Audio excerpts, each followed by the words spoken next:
ஆடி மாதம் என்பதே வழிபாட்டுக்கான மாதம்தான். ஆடி மாதத்தில்தான் ஏராளமான பண்டிகைகள் வருகின்றன, திருநாட்கள் வருகின்றன, விரதங்களும் மேற்கொள்ளப்படுகின்றன. சக்தி வியாபித்திருக்கும் அற்புதமான மாதத்தில் நாமும் நம் மனோசக்தியையும் தேக சக்தியையும் பெருக்கிக் கொள்வதற்கு பூஜைகளும் விரதங்களும் வழிபாடுகளும் பெருந்துணையாக இருக்கின்றன. ஆடி மாதம் முழுக்கவே சக்தி வழிபாட்டுக்கு உரிய அருமையான நாட்கள். அம்பாள் ஒவ்வொரு சொரூபமாக வீற்றிருக்கிறாள். எனவே உமையவளாகவும் மாரியம்மனாகவும் கருமாரியம்மனாகவும் செல்லியம்மனாகவும் துர்க்கையம்மனாகவும் வாராகியாகவும் திகழும் அம்பிகையின் ஸ்வரூபங்களை வழிபடுவது மிகுந்த பலன்களை வாரி வழங்கக்கூடியது. ஆடி மாதத்தில்தான் அம்பிகைக்கு வளைகாப்பு விழா நடைபெறுகிறது.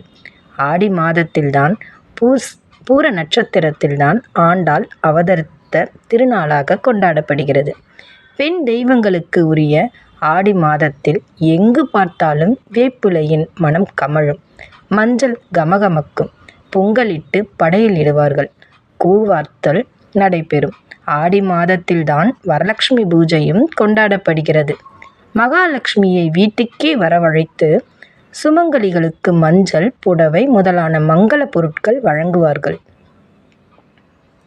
இதேபோல் பெண் தெய்வங்களுக்கு மட்டுமின்றி அழகன் முருகனுக்கும் இந்த மாதத்தில் சிறப்பு வழிபாடுகள் நடைபெறுகின்றன.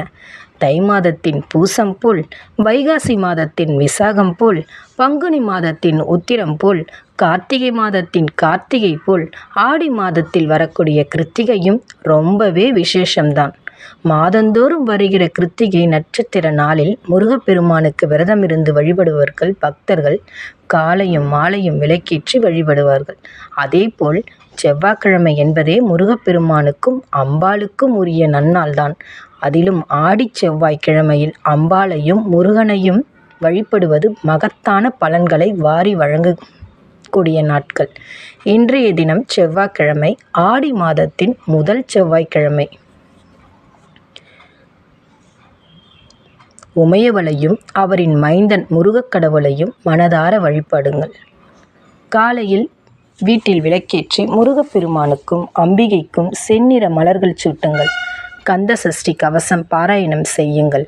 வேலவனுக்கு எலுமிச்சை சாதம் நைவேத்தியம் செய்து வழிபடுங்கள். செவ்வாய்க்கு அதிபதி முருகன். எனவே செவ்வாய் பகவானுக்கு உரிய காயத்ரி மந்திரத்தை சொல்லி வழிபடுங்கள். செவ்வாய் முதலான சகல தோஷங்களும் விலகும். அங்காரக பகவானை வழிபடுங்கள். தீய சக்தியெல்லாம் அழித்து அருளுவான் அங்காரகன். கந்தவடிவேலனை வணங்குங்கள். கஷ்டங்களையெல்லாம் தீர்ப்பான். வீடு மனை யோகங்களையெல்லாம் வாரி வழங்கும் வள்ளலவன். கந்தா சரணம்.